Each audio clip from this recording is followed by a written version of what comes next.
Bonjour à toutes et à tous. J'espère que vous avez passé de bonnes vacances, que vous êtes bien reposés, malgré, la situation particulière. Et donc, sur cette vidéo, on va faire la correction du croquis sur le Sahara occidental à partir de vos croquis, hein, de tous ceux qui me l'ont rendu, et j'en profite pour vous donner des conseils pour réaliser le meilleur croquis possible, qui est un exercice, hein, utile, non seulement, ici, mais surtout qui peut être utile pour le tronc commun. Vous serez évalué l'année prochaine aussi sur cet exercice.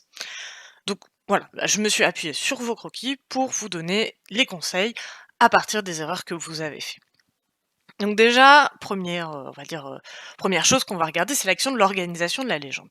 La légende, elle doit être organisée en parties. Là, vous avez 2 exemples, une légende qui n'a pas été organisée, c'est-à-dire que tous les figurés sont présentés les uns après les autres, et à droite, vous avez une légende, en fait, très organisée puisqu'il y a non seulement des parties, mais il y a aussi des sous-parties. Alors c'est très bien si vous faites des sous-parties, mais des parties peuvent suffire, hein, ne vous inquiétez pas si vous n'avez fait que des parties, si elles sont cohérentes, c'est bien. Le plan, cette organisation, c'est pas juste une histoire de faire un grand 2. Il faut qu'il permette de répondre aux sujets posés, qu'il soit pas seulement descriptif. Donc là, je vous ai mis 2 exemples de plans. Un qui est trop descriptif, c'est-à-dire il permet pas de répondre au sujet, hein, il pourrait s'adapter à plusieurs croquis et vous voyez donc délimitation des pays, situation actuelle, c'est trop large en fait, tout simplement. Et je vous ai mis un deuxième exemple de plan qui est bien relié au sujet, un territoire qui est divisé, grand 1, un territoire avec de nombreuses ressources qui suscite l'intérêt du Maroc, hein, qui explique les enjeux, et enfin, grand 3, une appropriation du territoire par le Maroc. C'était pas le seul plan possible, hein, bien sûr, mais c'est bien pour vous montrer la différence dans la manière de formuler vos titres de partie. Et enfin, sur, la légende, hein, je dis les parties en fait, mais c'est la légende déjà. Faites quelque chose de propre. Là, vous avez 2 exemples. Essayez d'écrire au stylo, de souligner les titres, que ce soit clair. Le croquis est évalué sur le soin, mais la légende, ça compte aussi. Et donc là, on va se concentrer sur la légende, et pas mal de choses à dire parce que la légende, c'est très important, hein. C'est là qu'on voit que vous avez bien compris votre sujet et le croquis à faire. Donc déjà, un élément très important, je dirais c'est un des plus importants, c'est qu'il faut développer la légende. Il faut donner des informations sur les figurés représentés. Donc là, vous avez un exemple où ça a été bien fait, hein. Par exemple, on met pas juste route. Là, la proposition, c'est route qui suit le littoral, construit par le Maroc pour s'approprier le territoire du Sahara occidental. C'est développé. On vous comprend l'intérêt de cette route ça fait sens en fait. Alors là, je vous ai dit: «Attention, certains ont voulu aller un peu trop loin» et là, notamment, je vous avais un exemple précis où on a un peu une explication et on s'éloigne du figuré. Il faut bien commencer par dire: «Qu'est-ce que vous montrez?» Il aurait fallu ici commencer par, ces postes d'observation de l'ONU qui est détaillé un petit peu. Donc voilà, il faut développer la légende, mais attention à le faire en respectant, la forme de la légende. Attention aussi, au contenu, à la logique entre le titre de vos parties et votre contenu. Ici, je pense que c'est une erreur parce que le mot transfrontalier n'a pas été forcément, entièrement compris. Transfrontalier, c'est quand il y a de très nombreux échanges. Donc c'est pas du tout logique que dans la partie sur les espaces transfrontaliers, vous ayez un mur, puisque ça limite les échanges et ici on n'est pas dans un espace transfrontalier parce qu'il y a peu d'échanges entre les différentes parties, de cette zone. Donc voilà, attention, hein, des erreurs, ça peut arriver, mais il faut être vigilant. Ensuite, autre chose que vous avez été plusieurs à faire, c'est d'indiquer la localisation dans la légende. Mais en fait, c'est pas utile, puisque c'est le principe du croquis. Ici, je vous ai mis cet exemple, les camps d'accueil aux alentours de Tindouf. Mais si vous avez mis que, il y a Tindouf ici, c'est pas la peine de dire que c'est à cet endroit-là, puisqu'on le voit très bien sur le croquis. Donc c'est pas la peine de préciser les lieux s'ils sont bien localisés sur le croquis. En tout cas, c'est quelque chose d'important, il faut faire attention.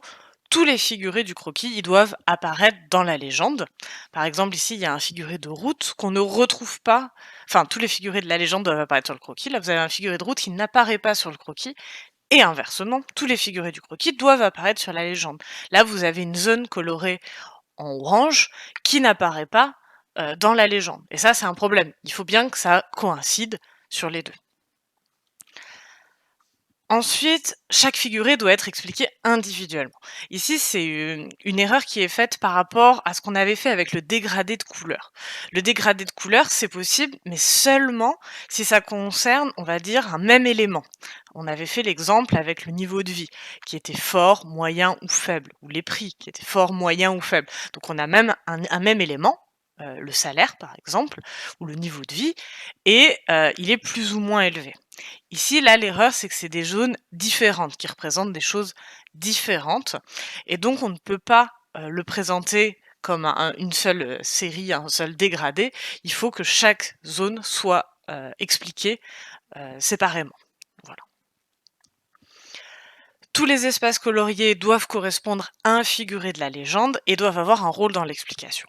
En gros, ce que je veux dire, c'est qu'il ne faut pas colorier pour faire joli. Il ne faut pas colorier en bleu l'océan, si ça paraît une raison de le faire qui est écrite dans la légende.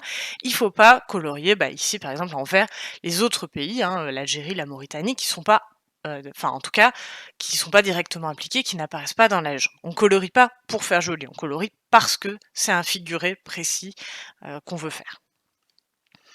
Voilà pour la légende. Je vais terminer avec quelques retours sur les croquis, en tant que tels. Et déjà, il faut bien que les figurés ponctuels soient géométriques. Il faut pas qu'ils soient figuratifs, c'est-à-dire pas de petits dessins. Là, je vous ai mis un exemple avec des puits de pétrole, j'en ai aussi vu avec des petits drapeaux. Il faut absolument se concentrer sur des formes géométriques, ce qui a été bien fait par ailleurs avec, les triangles ou les losanges. Et voilà, pas de petits dessins.